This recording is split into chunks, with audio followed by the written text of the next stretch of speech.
Assalamu alaikum. Good afternoon, everybody here. If you please, I would like to start by asking you, do you know what's this? Dagger. Dagger. It looks like a knife, right?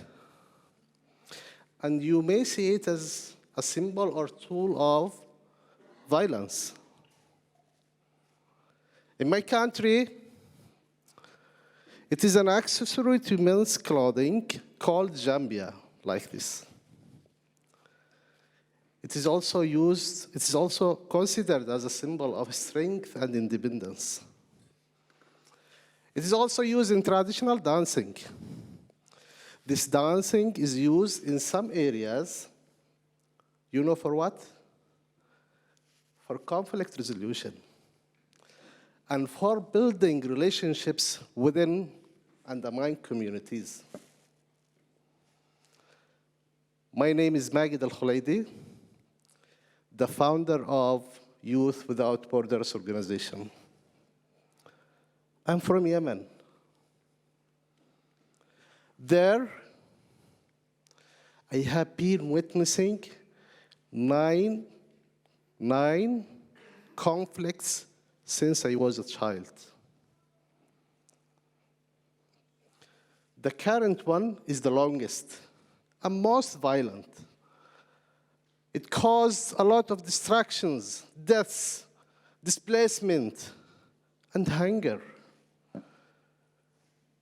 Yemen has been the worst humanitarian crisis in the world since 2016, since 2018. Just imagine. Ta'iz city in the southwest of Yemen, and where I was born and live, has been under the siege since 2016.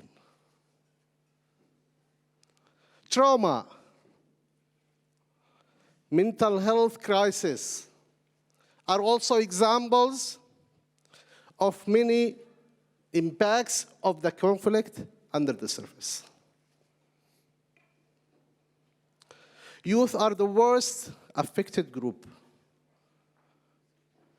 They represent a high proportion of those dying and injured in the conflict. Many youth I work with tell me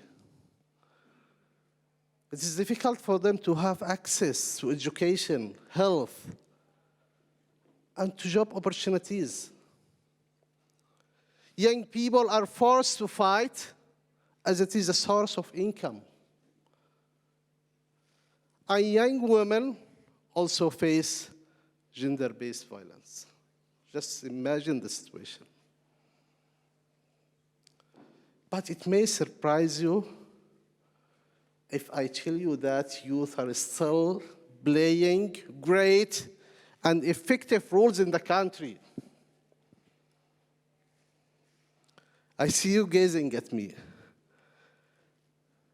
Maybe because I'm talking about youth while you see me older?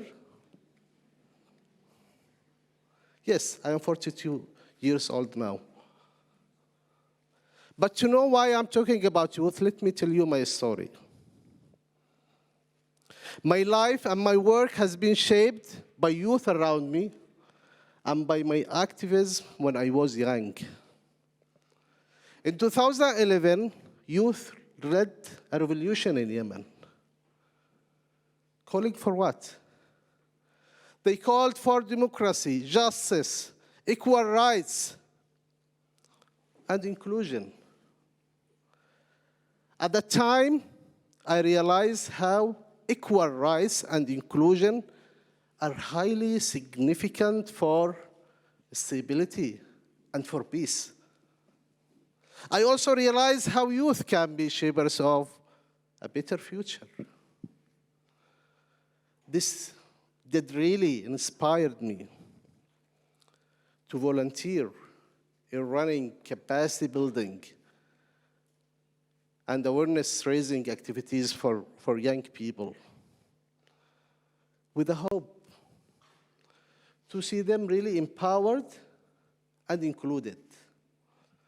And please underline this hope.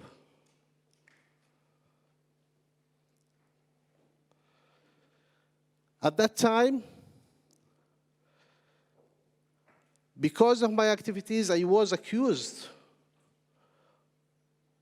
of inciting people to participate in the revolution. And even attempts of my life were made by those who disagreed with the revolution aims. Despite these risks, the hope remained inside. So that in 2013, I founded Youth Without Borders organization. But sorrowfully, again, the conflict erupted again in 2015.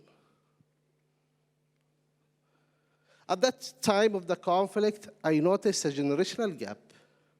Many older people consider youth as juniors who lack the experience.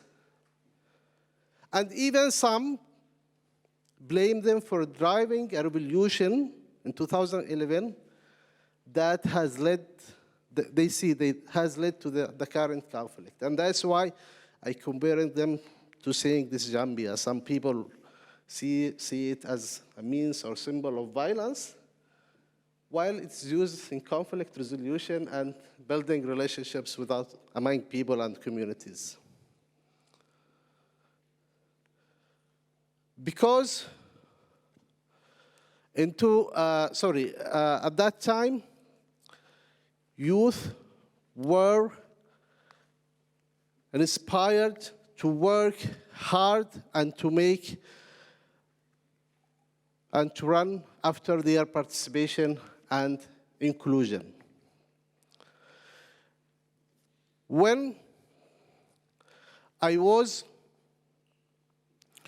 accused, and after that I founded Youth Without Borders, throughout the 8 years of the conflict, I have a lot of activities across the country, outreaching to thousands and thousands young people, young men and women. The activities could help young people to be what? To be changemakers, lifesavers, and also peace drivers. They are leading great initiatives, making their communities stronger and more resilient, providing water and resources to vulnerable families, and also raise awareness on social and health issues. Also, links among the old and young generations were built, and my research and policy papers could also amplify youth voices to the world. Ladies and gentlemen, for me, as it is for all youth in Yemen, or most of the youth of Yemen, peace means inclusion and equal rights. So, from here, my message for youth not to give up, and it is a message, a call for all the people to support youth rules in making this vision a reality. Thanks for listening.